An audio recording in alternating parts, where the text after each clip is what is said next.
Hello, welcome to Friday I'm in Bed. Podcast for midlife women living their best life, but in bed by 10.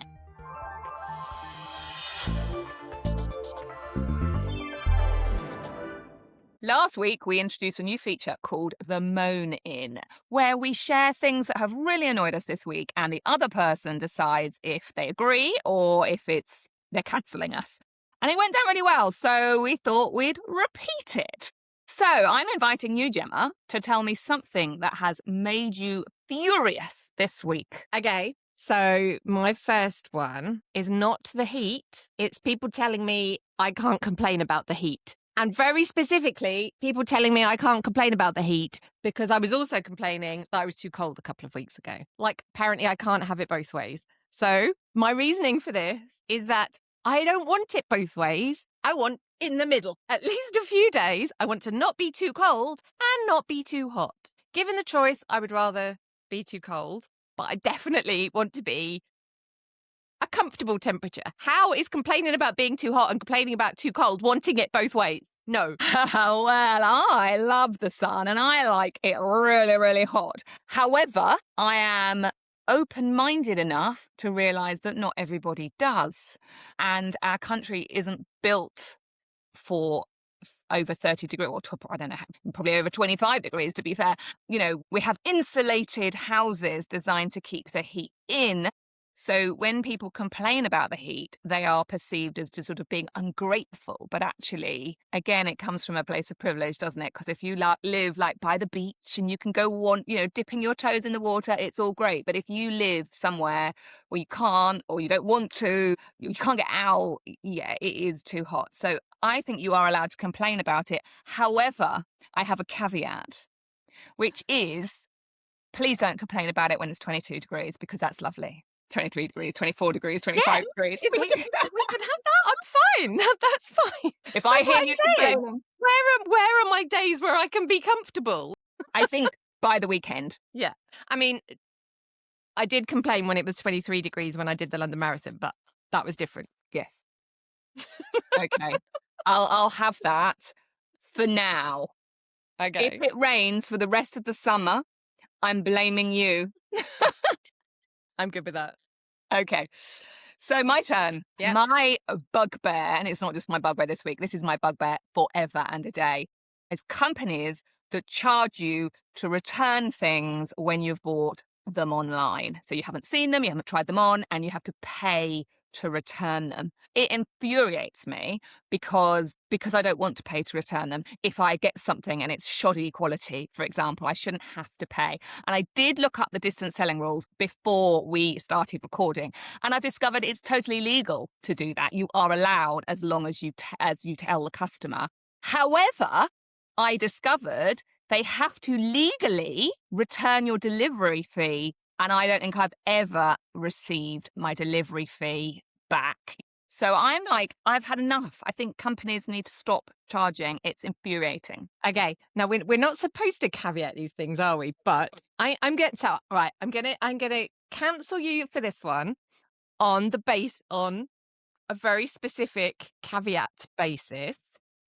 And that is that I have form on this. I think, if you're thinking like a very small business, then they can't necessarily, and if people are returning things all the time, they can't necessarily afford to absorb that cost. So that could be prohibitive. So I do think it should be allowed. However, this is my caveat. Big companies are abusing that piece of legislation to hide the fact that they're going to charge you for returns in their small print somewhere. And also, I have had this before where they don't return my delivery fee with the refund. And then I complain and they say, oh, yeah, you have to request that specifically. You have to fill in a form and tell me that you're cancelling the contract. You go, does not me returning the items? And also nobody knows that. So, yeah, no problem with the legislation, but big companies abuse it. Okay, your turn. Okay, now this is very specific to me. You may not identify, but I don't see any way that you can possibly not allow this one. And that is boys mostly, and specifically not taking the weights off of the bar at the gym. I get this all the time, and it's always like young lads who are there in like a gang, like they're just like seeing how many heavy things they can lift today. And that's how boys talk, in case you wondered. And they leave, they're like, whoa, I did 100-kilo bench press. And you go, look, if you did 100-kilo bench press, you can take the bloody plates off the side and not make poor little old feeble girl me. I'm not a feeble girl, but I don't want to unrack their weights before I put my weights on. Oh, I'm giving you that. It's courtesy. And I think you could do a whole segment on courtesy in the gym, which is another reason why I don't like going to the gym, is the way people behave towards you in the gym. And that's obviously something that I don't really have experience of. However, I get it. Like, I get it. But I also I've noticed guys, always guys, I have actually watched them. You know, I don't know the proper terms, but you know the weights where you kind of put a bar in because you're lifting it. You're lifting the machine or whatever, and you put your prod in, whatever you call it, to just, you know, what weight like the you're gonna machine. be. Yeah. I've seen guys going and using them, and then before they finish, they take it out and they put it down the I think it's down the bottom, so it looks like they're lifting 100, and they, or whatever, and they're not, and they leave it there, and then they get up, and then I come and sit, and of course I have to move it from 100 to 4 because I can't lift anything, and I feel a bit like, but I've started noticing that there are guys that actually move it to the bottom so it looks like they have lifted heavy. Oh, so I'm giving you that. Good. I did. I think you might not allow this because it is, again, independent small businesses. So I am gonna caveat this, that, you know, it's like I'm not dissing them, but it's the concept I don't like. And that is the growth of businesses doing drops on Instagram. So they make clothes or make bags or whatever all week or all month, and then they have a drop at 7 o'clock on a Sunday night, always 7 o'clock on a Sunday night, which is an absolutely amazing marketing model from their perspective, because it creates scarcity, it creates interest, intrigue, But then I come along and I just want to buy one of their things. I want to buy one of their bags they've made, and I can't. I have to be there at 7 o'clock on a Sunday, but I can't be there at 7 o'clock on a Sunday. I'm in the middle of a roast dinner because we have roast dinner at 7 o'clock on a Sunday. I can't. And I'm here with my money and I want to give them money. I want to buy the bag made out of recycled old vintage towels, the lady that makes these amazing bags. I want to buy one, and I can't because it's at American time, I don't know, 3 a.m, drop only. And I get it, but I just want to buy the thing.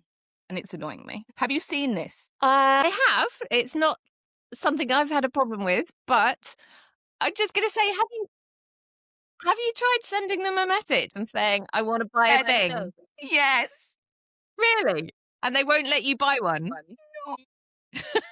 I mean, as I said, the caveat is I totally get it, but like, it's just one of those things that I think if it was me doing it, I think there needs to be another model. I don't know. It's probably just a me thing, but I just want to buy the stuff. And it's almost like, and it's, you know, come back at 3 o'clock in 3 weeks' time. And I'm like, will allow it I will allow it from if they're not letting you buy it, if you like message them separately and saying, look, I just can't be there, is there like a, you know, I get it as a marketing thing, but also I actually don't like the like enforced scarcity, because I feel like it drives people to buy things that they otherwise wouldn't. And I have done that. So when I have managed to be there at 7 o'clock on Sunday or whenever it was, and you have to be the first to comment, I get swept up. And I'm like, me. And I haven't even read how much it cost. Do you know what I mean? Yeah. I've ended up buying a dress way more than I ever wanted to spend on it. Because you get, so I get it from the brand's perspective, it's amazing, but from the consumer, it's sort of, and I just want to buy it in a considered way. Yeah. Thank you. Yeah, agreed. Okay. So if any of you have anything that have annoyed you next week and you're watching this on YouTube or you're listening to it on Spotify or Apple Podcasts, wherever you listen to us, leave us a comment and we will maybe start discussing your moanings.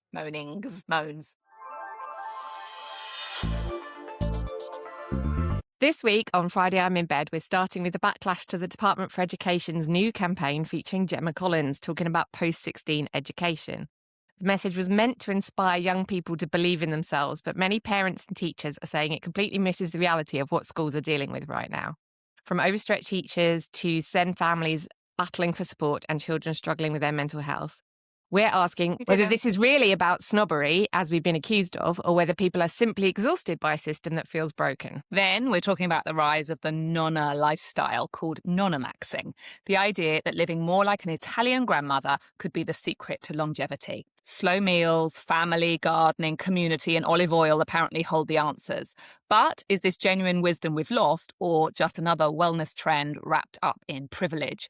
And why are older women respected as matriarchs in some cultures, while in the UK, they're often made to feel invisible? So grab a cuppa and let's get into it. Happy very hot day, Kate. Happy summer that might only be this week, Gemma. It snuck up on us. I am not feeling happy about it. So last night, I was having a predictable complaint about the heat. And my husband said, yes, but are you going to talk about it constantly like you did last year?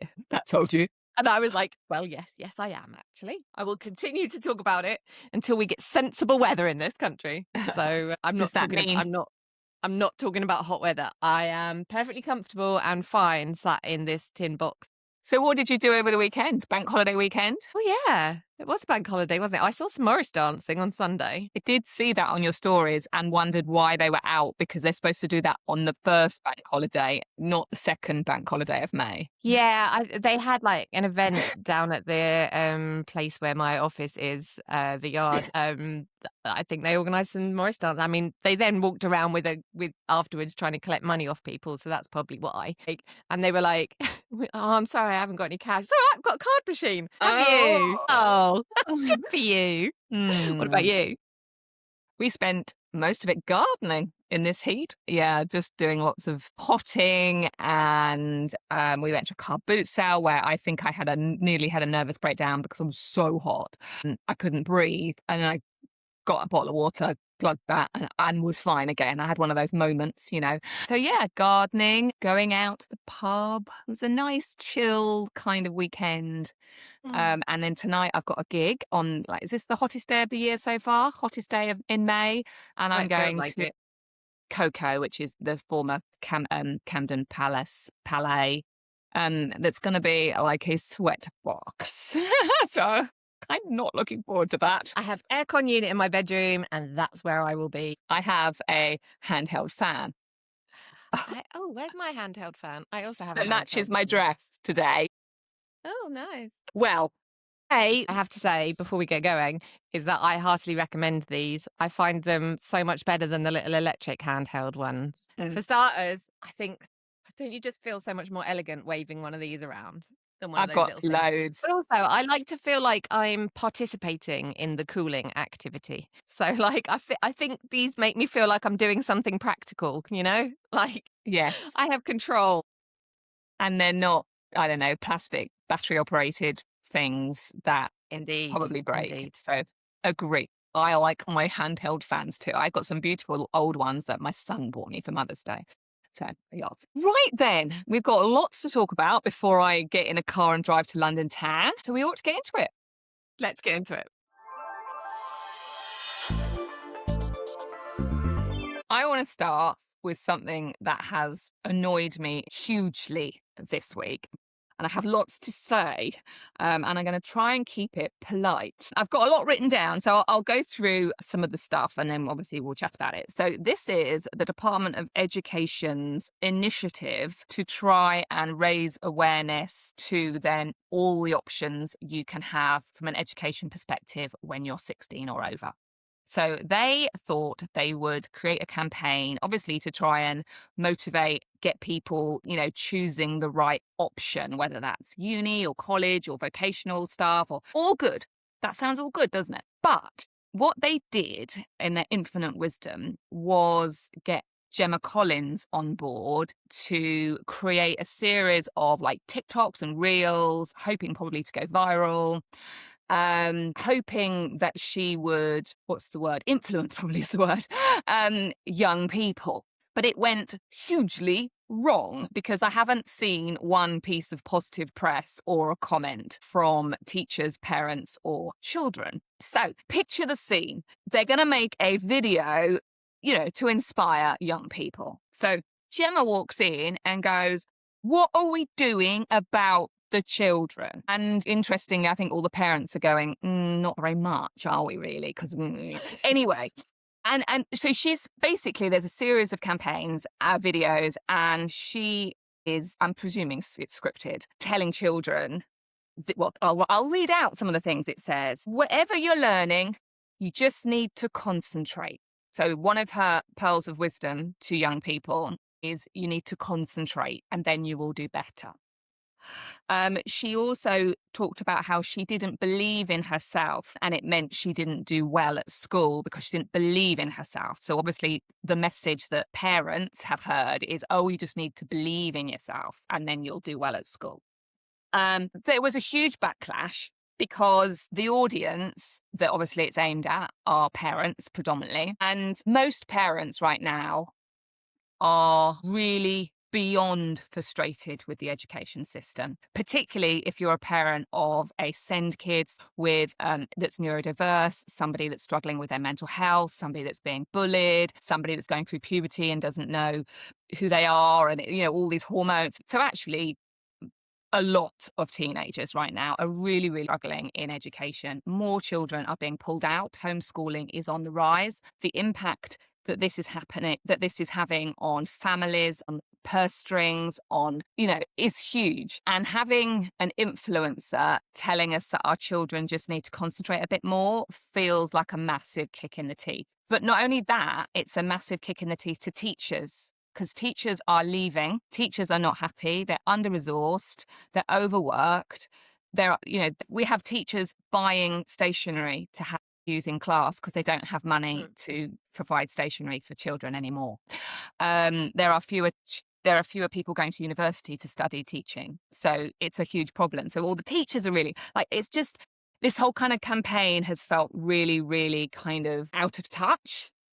Okay. Anyway, so before I move on, what then happened was everyone went, "This is awful. What about our children? What about, They then decided to double down. So Gemma's response was, "I wasn't paid for the campaign." And everyone was like, "Well, why weren't you paid for the campaign? You need to be paid for the campaign because you're a working woman and you need to be paid." So that's rubbish if that's true. It doesn't make it better. Doesn't make it better. And it's also I really want to do a caveat that I haven't heard actually anything negative about Gemma Collins. This isn't about Gemma Collins. This is about the tone deafness of the campaign. Then the MP for Education, Bridget Phillipson, went online, I think with the BBC, and said that all of us parents who are upset, which is like pretty much every parent I've spoken to and seen, was because we were snobs. It was snobbery towards Gemma.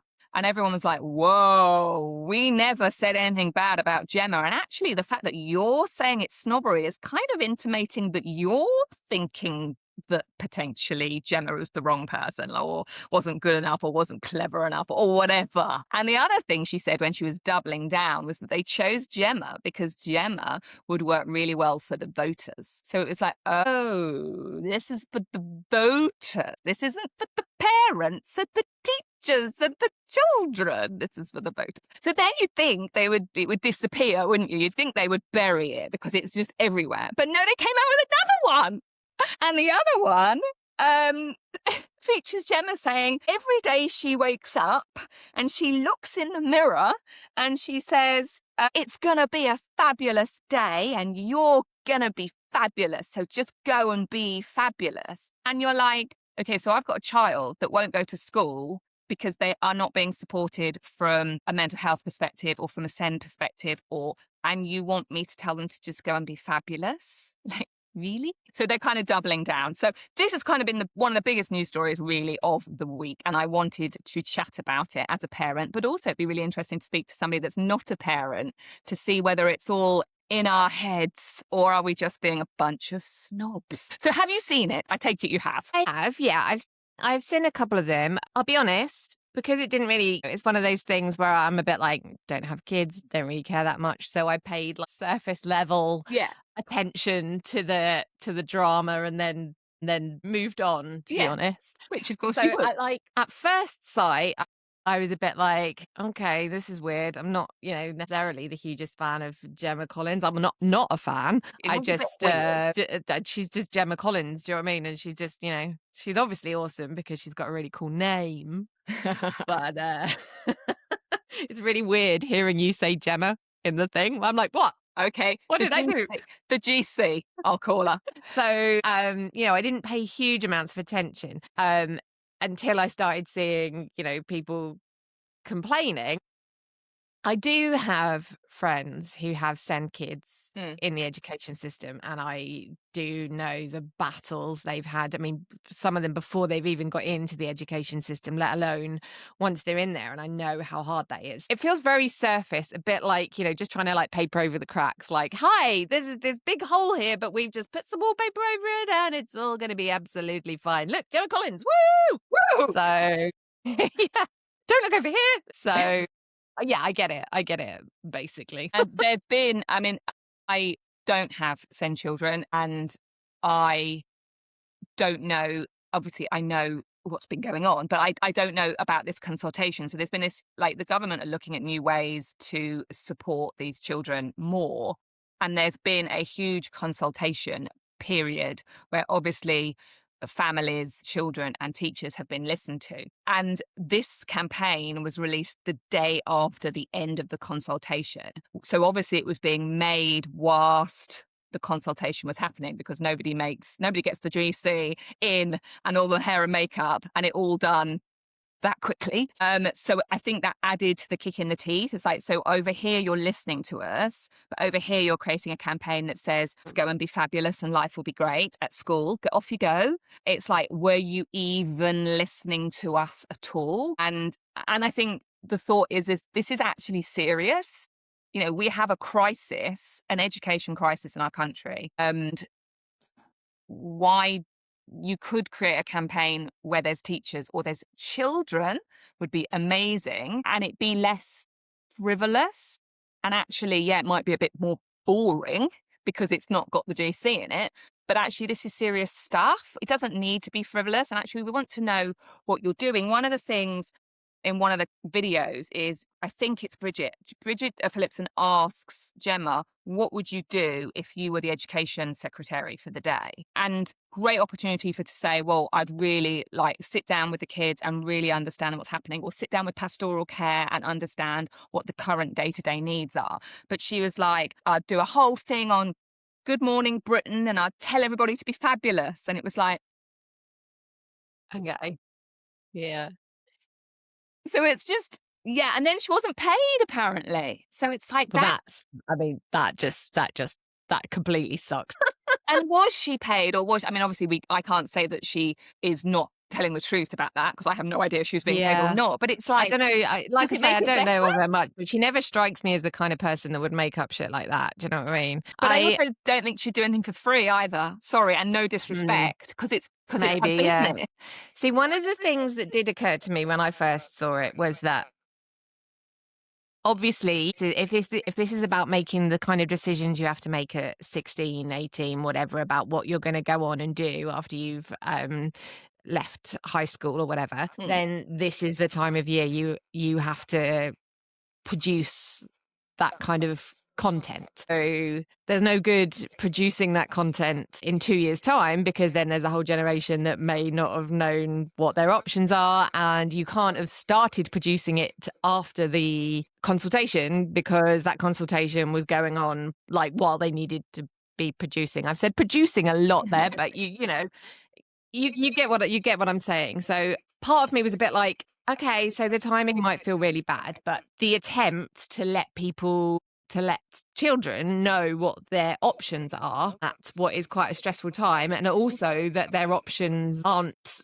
restricted by anything, but they can make their choices. They don't have to go to university, that they don't have to go on and do this, that there are options, I think is a great thing. Do I think they chose the right way to do it? Maybe they've done the boring, sensible campaigns every year for the last 5 years and no one talked about them and no one saw them. So they went, I know, should we bring in Gemma Collins? And now everyone's gone crazy, but at least people are seeing them. So they may be taking some of that information on it. So I could not help but think that, that is very possibly the case here, because we are so in the kind of social media world, you need to make things that make people angry, it seems, before anybody actually even bothers to look at it. So, That's true, though, isn't it?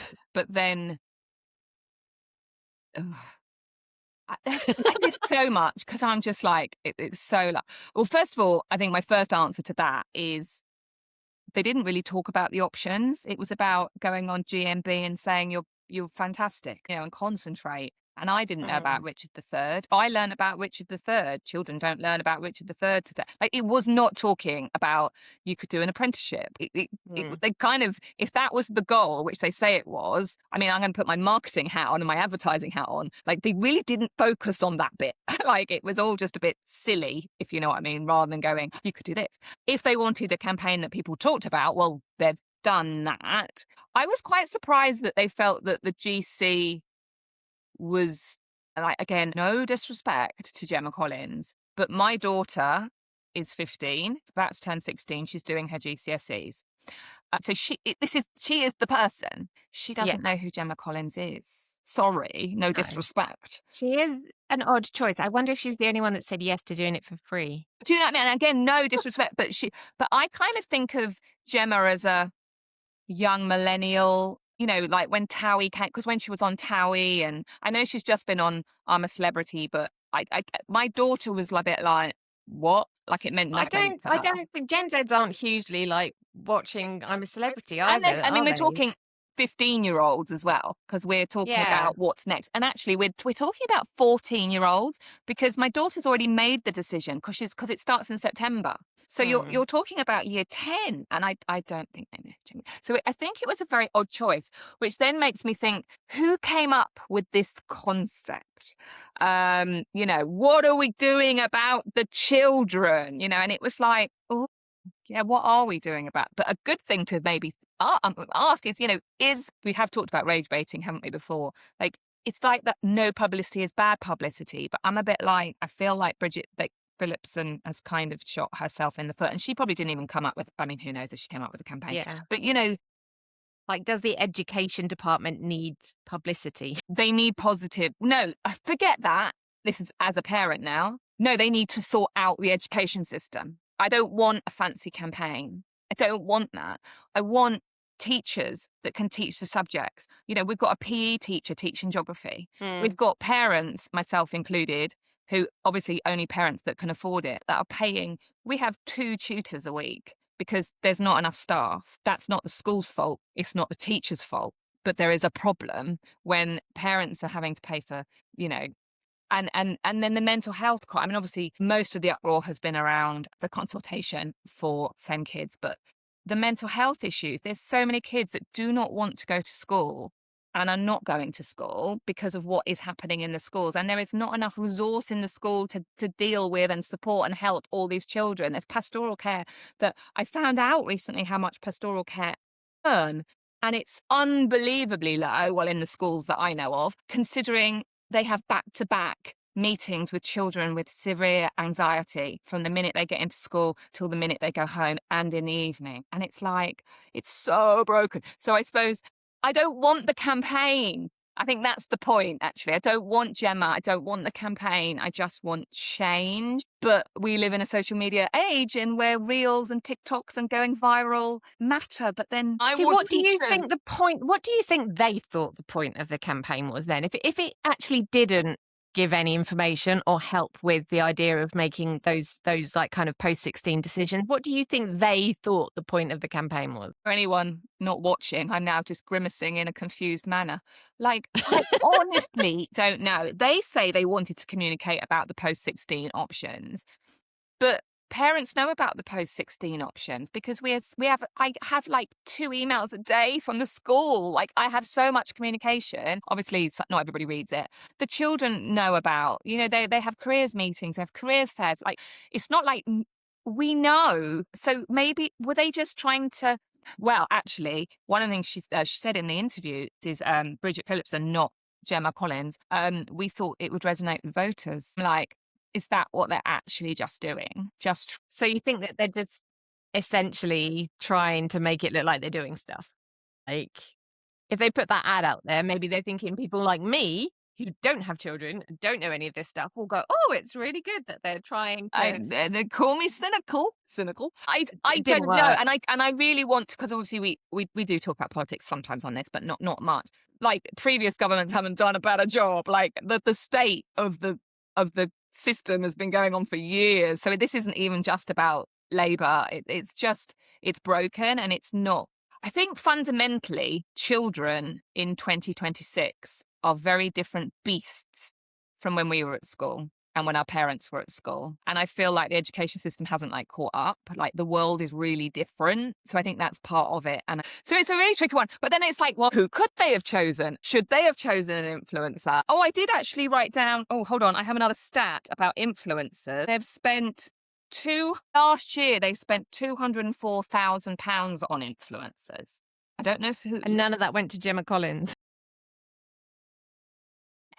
That's weird, isn't it? So apparently I found, I think on the, I don't know where I found it. That was the spend on influence. I was trying to find out how much they spent from a marketing perspective overall, and it's a bit fuzzy, because I was trying to work out how much they spent on this campaign, particularly if she Right. wasn't paid, and I couldn't really find that. It's funnily enough, that information seems to have dropped off the edge of the planet, because since she said she wasn't paid, it seems to have disappeared. However, I did find they spent £204,000 on influencers in 2025. So if I was Gemma, I'd be like, why aren't I getting paid this time then? See, I think you say the world has changed and like these days children are a different beast. I'm wondering if that spend on influencers isn't necessarily a bad thing, that it's actually could be a good way of reaching these beasts. These beasts. You know, are they, I mean, I'm imagining that they're not paying clavicular to talk about them, but he was a Nonnamaxxing guy, in case you'd forgotten. You know, if that's what if that's what the youth are doing, you know, they're on TikTok and YouTube or whatever, then maybe you need to be where. So young people, as you said, will respond well to influencers, particularly on like TikTok. But we know that, well, I know that the young people in my life don't know who Gemma Collins is. So yet maybe they're targeting the mums, the parents, not just mums, the parents who are generally 40s. So I'll say millennials. So that would make sense with Gemma Collins, but then that they're not necessarily on TikTok. So there seems to be you're spending all this money on influencers, which is great because young people are really influenced, but you're using an influencer that your mum would like, but your mum isn't on TikTok. I mean, I know some mums are, and I obviously am, but you know what I mean? So it's kind of like, again, like, who's advising this campaign? Because, like, who are you even aiming this at? So if you are aiming it at parents, the message should be better. And if you're aiming it at kids, you pick the wrong person. And actually, they don't look in the mirror and say, I'm going to be fabulous today and go into school and be fabulous. They have to be literally dragged out of bed and out of the house. They're not being fabulous. And then also the irony is when you turn up to school, if you are fabulous and, you know, you have an earring in, or you have a ring on, or you have white socks, not black socks, you're isolated. So you're not actually allowed to be fabulous. If you ask too many questions in class, you get told to be quiet, and that's enough. You know, like do you know what I mean? You're not actually allowed to be fabulous. So who are they even aiming it at? Maybe they need to be clearer at that. Honestly, I don't know. Hence, we probably will get nowhere in this conversation because I just don't know. Like, who is it aimed at? Why did they do it? Why did they think this was a good idea? Why didn't they pay her? Why did they double down? Why are we accused of being a snob because we were outraged? Like, I wasn't being a snob. I was being exasperated and frustrated. But I'm going to end this with, I've only got 2 weeks left of the education system, as in the school education system, and we've got a countdown on the fridge. I'm very happy for you. We've been in it since 2012. I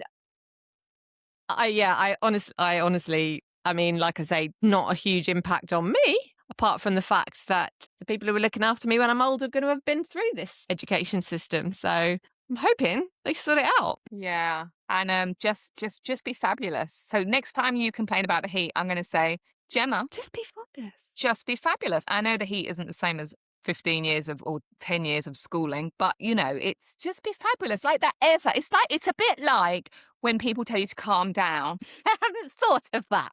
Isn't it? Calm down. Or smile. Oh, or don't worry about it. That's my favourite. As one of life's eternal worriers, I find don't worry about it very irritating. My husband's one is breathe.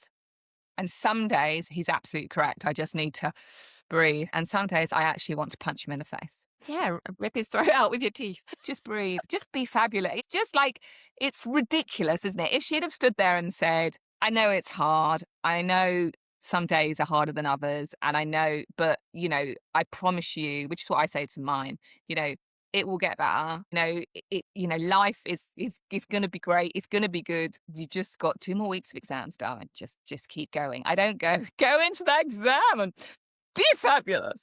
Because to be fair, the eye roll would be legendary that she would give me.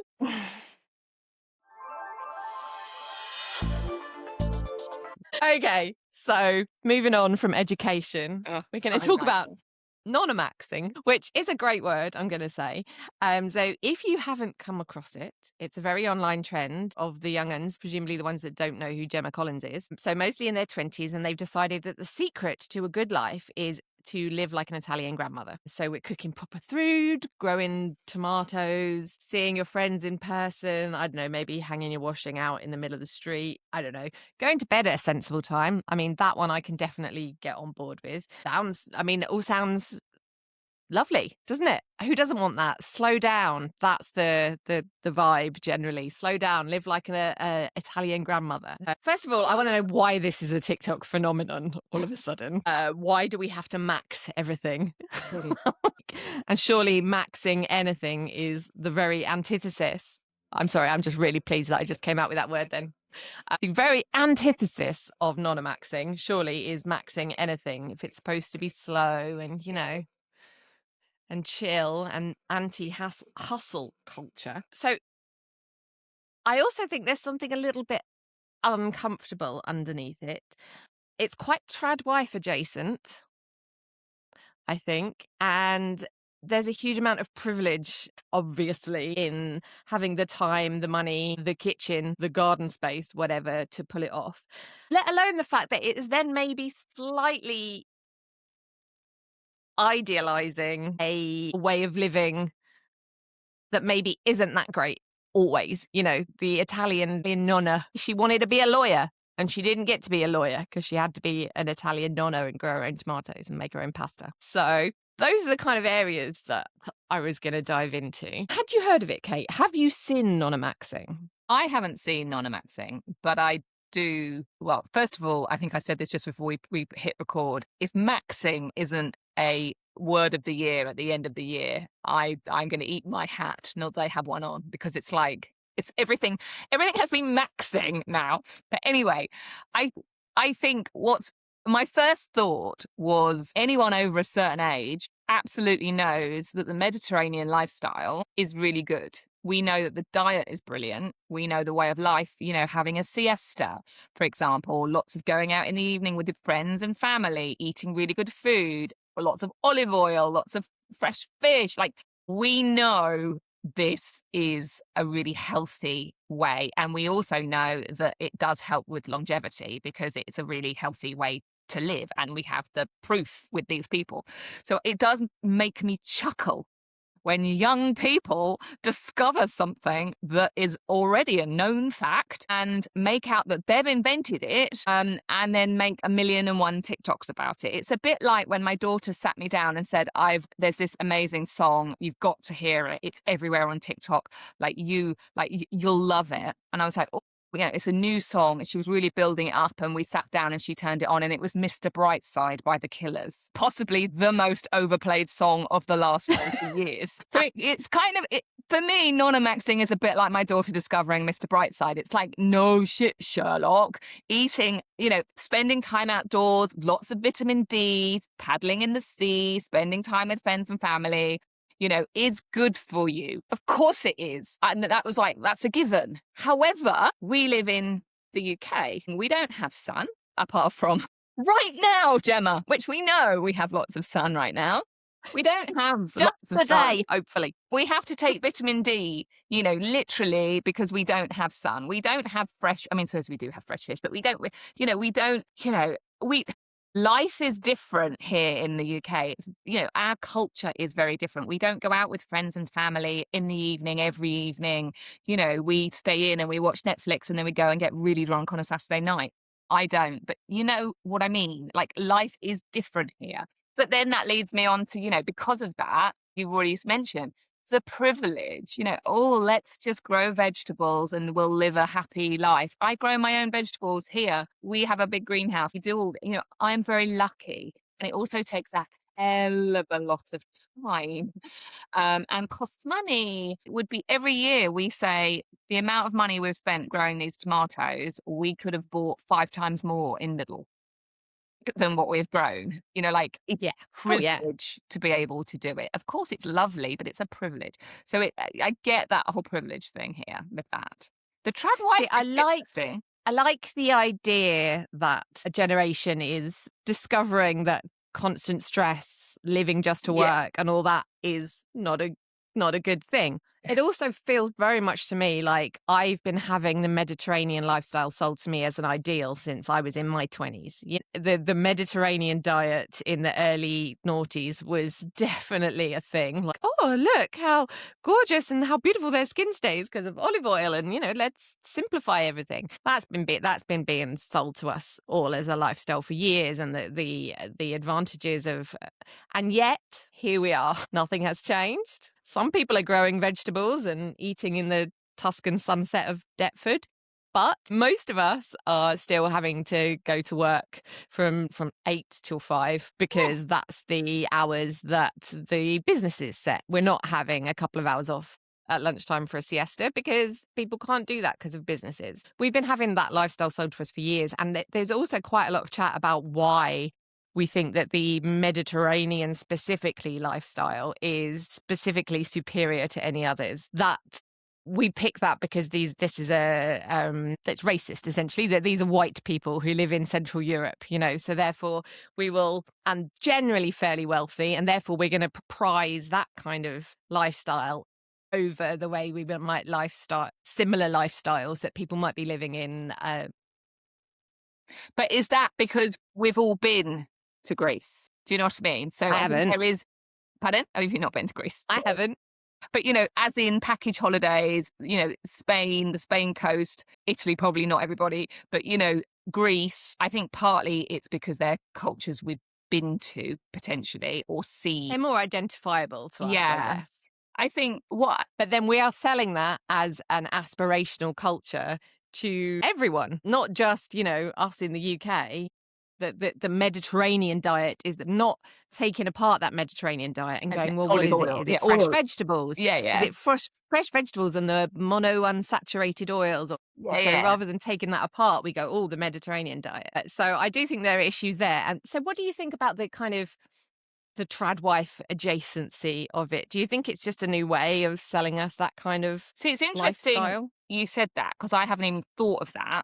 How my first thought went to around how nonnas, older women, and again, this could be this I'm sure is romanticized because nothing is, not everything is perfect, funnily enough, how they are respected. And that's what the message I've always got, that they are the matriarch of the family and they are respected and loved and honored almost. And from the people that I know that have a nonna, they are. And I think what I thought about was how in the UK is there is less of that. And it's like, oh, she's a little old frail lady kind of concept and is either invisible or forgotten or felt sorry for.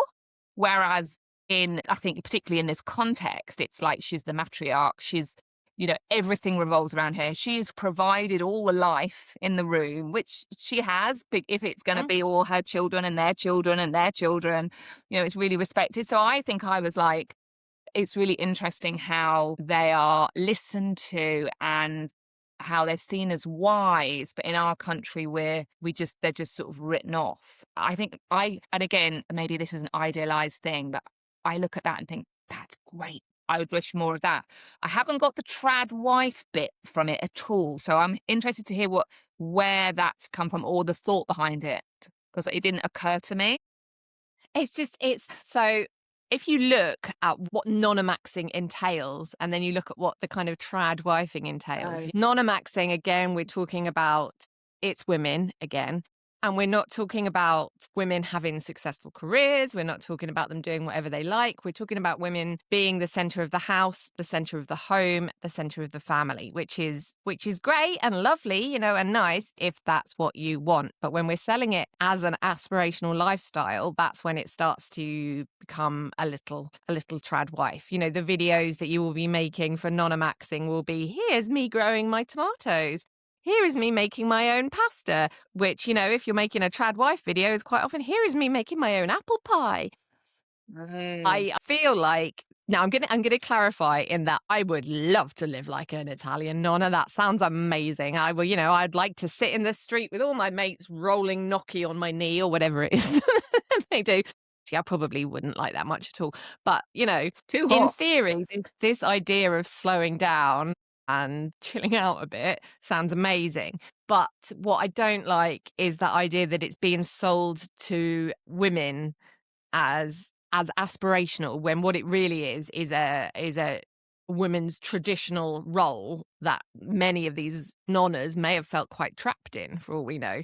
They may, you know, it comes from a time when that was what was always going to happen. You were going to move from your family household to your husband, and then you were responsible for putting food on the table. So it might come across as respected, but not necessarily in the way that we always would like to be. That's where it comes from. And particularly when you think then, and I haven't seen this, so I need to go and check it out. The video, if there's videos being made by Gen Zs, I presume, on TikTok, it's all very romanticized, I suppose. It's a bit like how, I think, I don't know if I said it in this section at the beginning, you know, we spent the whole of bank holiday weekend gardening because we do grow a huge amount of vegetables and fruit.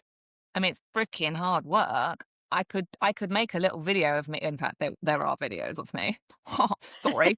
You know, wandering around the greenhouse or whatever. So they will, but with your Bluetooth speaker. With my Bluetooth speaker. Or, you know, last year we did me picking things. Like, you know, we do, but it's a lot of hard work. And it's like, we don't make videos. These TikTokers aren't making videos, showing the reality of it either. And have they all gone, like, where are they making these videos? Or are they all just making pasta? You know, and again, it's like, nothing wrong with making pasta. Like, I have made pasta. Like, it's okay to make pasta. It's all good. But as you said, if it's selling a lifestyle, well, it's back to the whole wellness as an industry thing, isn't it? Exactly, selling it. And again, selling it to women specifically. I have never made pasta. My husband has made pasta. Went through a little phase of making pasta. We have a pasta machine. It's in a box now. Obviously, that phase passed. But, you know, he's made pasta. This is not the kind of thing that ever appeals to me, and I don't want anyone to force me into nonnamaxxing. I can do this sitting around on the street telling people what to do and chatting with my mates. That I will do. With a glass of wine. Making the pasta, that feels like somebody else's job. So I think that's kind of where one of the issues with it lies. So yeah, I love that some of the healthy, and what's the word I'm looking for, Kate?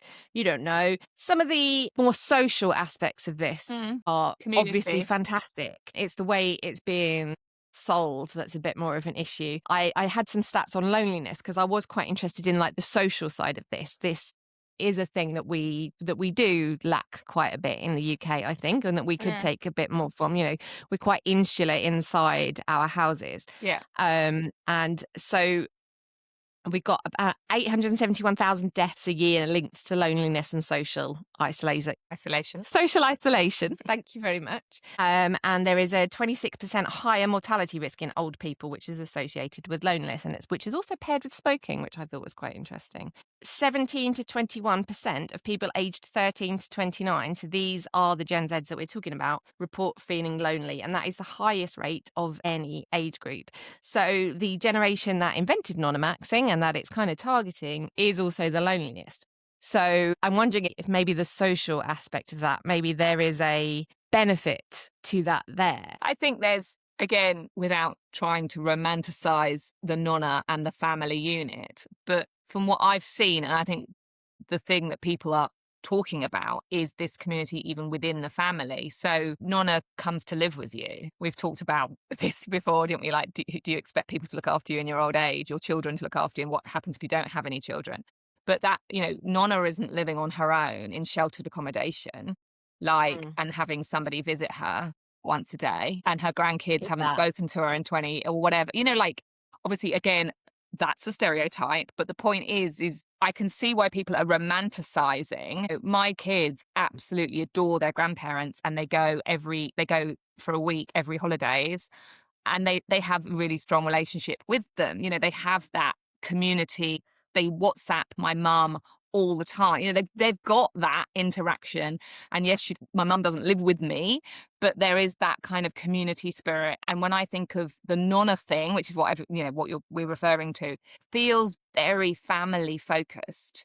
Although, as I started saying at the beginning, that's an ideal vision, isn't it? Because not everybody has children. Not everybody wants to have children. Not everybody has a nonna, it is just a romantic. And so is this just young people? It's not about making pasta. It's about wanting that human connection with a grandma, maybe. I think so. And a lot of these things come up and they end up about opting out of the hustle and making those connections. But it seems that none of it actually helps make those connections, because it's all commodified and wrapped up in a trend that is as disposable as anything else. So we talked about the kind of maxing thing. So I actually did find out where it came from, I believe. So it means like optimizing one thing to the extreme, obviously. So again, I find that quite entertaining, that we think we can live a soft, slow life to the extreme, optimized. So that's obviously entertaining where we start. But apparently it came from gaming. Right. Min-maxing, apparently. I don't know what that actually meant. But then in the early 2010, it comes from the kind of incel forums. So we talked about looks maxing in the past. We talked about clavicular, we talked about the manosphere, we talked about the alleged femisphere the other week. So that's where maxing comes from. It started in gaming and then went through the incel filter, and now it appears to have come out the other side where we're kind of maxing everything. And it's quite interesting to me then that nonnamaxxing is a thing that's going to be aimed at women, yet it's using some of that incel type language. Yeah, so how do you feel? Does that ring any red flag bells? Are there red flag bells? There are now. I think it's the irony of doing it to the max when you're talking about slowing down. Like, could I eye roll any harder? I think I said that in the first section. It's just like, oh. I know obviously we talk about these things that are being talked about. That's what we do here. But sometimes you think, oh, isn't it okay just to say, I wish I saw my grandma more, or I wish I had, I've got a garden and I've started growing some tomatoes, oh no, I fancy, I'm really enjoying it. Like, everything has to be done to the max, to use the word, but also it has to be a trend. It has to be viral. And it's like, and the irony is, I share an avocado and olive oil, and there's always going to be somebody telling me in the comments that it's bad for me because it's full of fat. And it's like, well, I can't even bother to answer you, because A, I can eat what I like, and B, it's good for me, and C, like, go away. And so I think it's all linked to this kind of world we live in now, where me grow my tomatoes without it being a trad wife thing, or let me eat tomato ketchup without the sugar police coming to literally kill me. I love it when you just get like, you're like, oh, why are we talking about this? Well, Kate, that is what we do here. I know why are we? It just makes me so like, yeah. No, I agree. But one of the things that I find quite interesting sometimes is how, like, it feels like the world should be opening up a lot more. The internet and everything has opened up new vistas to us. We can chat to people thousands and thousands of miles away, and yet somehow we all seem to use it to squeeze ourselves into ever smaller and smaller and smaller boxes. Like, it's the niche thing, which I was terrible at, and this is probably, my account is not a niche account on Instagram. I have a life, not a niche. That's what I like to say. And why do we feel that need? I have to Nonnamax apparently, and that means I have to have people round for dinner and grow tomatoes and make my own pasta. And you go, well, I don't want to grow tomatoes. I don't want to make my own pasta. Sometimes I like to have people around for dinner. Can I just sit here and read a book? And you go, no, because then you can't be Nonnamaxxing. You are bookmaxing. Oh, but sometimes I like to go for a run. No, you're not a running person. You're a bookmaxing person. Like, why do we have to squish ourselves into these boxes? I can go for a run. I can go to the gym. I can do reformer Pilates. And I can do all of those things. And I'm not a Pilates princess. I am not just a runner. Picks on people for being too slow. And do I have to be a slow runner or a fast runner? Can I be like a slightly average runner? But that's what I'm talking about. Sometimes likes to get a little bit faster, but not to the expense of it being too hard. I don't want to be in this box. Exactly what I'm talking about. It's just like, just make it stop. And obviously the answer is just to get off social media, obviously. But we also need to be aware that that's how we as a population now consume content. It's how we consume the news. It's how we consume the whole kind of gossip culture. We used to read Heat magazine or whatever. Now you get that. And that's where we go to be inspired. It's where you go to find out where it's nice to go on holiday. Whether we like it or not, you can still go into a TUI or another. I think it's the only one that's left, isn't it? You can open a book, you can look at an atlas, but that isn't how we consume stuff anymore. And that's why I get so frustrated, because everything is like, as you said, a niche or, and I want to grow tomatoes and make chutney and it also not be Nonnamaxxing. I'm just making chutney and growing tomatoes because I quite like it. I like gardening. That's not because I'm a nonna or I'm whoever. Like, I literally just quite like gardening. So I think I'm going to take a position stance for It's Friday, I'm in bed here, and say that we are generally anti-maxing anything. We just want to unless it's crack on. Maximalistic interiors. I'm really into that. But even then, you might like beige occasionally. Sorry. No. Okay. So we are generally anti-maxing anything, but if there was one nonna, grandmotherly, old lady, whatever thing that you could max in your life, what would you do more of that could be considered old lady thing? I think. Do you understand the question? Like, is it making chutney? Is it growing the vegetables? If you could pick one thing that you were going to make. Because I live quite a nonna life. Sorry. And actually, my dream is to retire and live in Greece and grow tomatoes and potter about. It's kind of the plan. You want to be a Mediterranean nonna. I'm going to be a nonna. Do they have nonnas in Greece? They do. They have nonnas too. I mean, I don't know if they're not, but it's exactly the same concept. Yeah. I mean, I can't afford it, silly. I am a bit nonna-like. I'm not a bit nonna-like because I don't have grandchildren. But you do the gigs. Do nonnas go to gigs? This nonna will always go to a gig. But actually, if you park the music, the rock music, everything else is actually really quite nonnery. So, I'm sewing and I'm gardening and I like old lady clothes. I don't do any of those things. I'm getting quite into colouring in. That's not very nonnery. It's more like I'm like 5-year-old maxing. That's toddler maxing, isn't it? I do my nonna thing, embroidery. That was a hobby that I picked up. It was a bit of embroidery. It's not that kind of Mediterranean nonnery. It's more like UK grandmother. I've got one for you. Drinking white wine or red wine. That's really nonnery because you do that in the evening with all your family around you. Yeah, although I'm quite into an Aperol spritz at the moment. No, that's not nonnery at all. That's millennial. No, the Italian, but it's Italian. Well, yeah, but it's so millennial. I think the point is you just, as we always say, just do what you want to do. Nonnamaxxing. We need to also, before we finish, what's going to be the next maxing? I wonder, is it going to be, do you know what I mean? Not because I would never have said it would be Nonnamaxxing. No. What will we be maxing next? Sleep maxing. That I can do. Yeah. Thank you for joining us for another roundup of midlife chat, hot takes, and occasional moaning.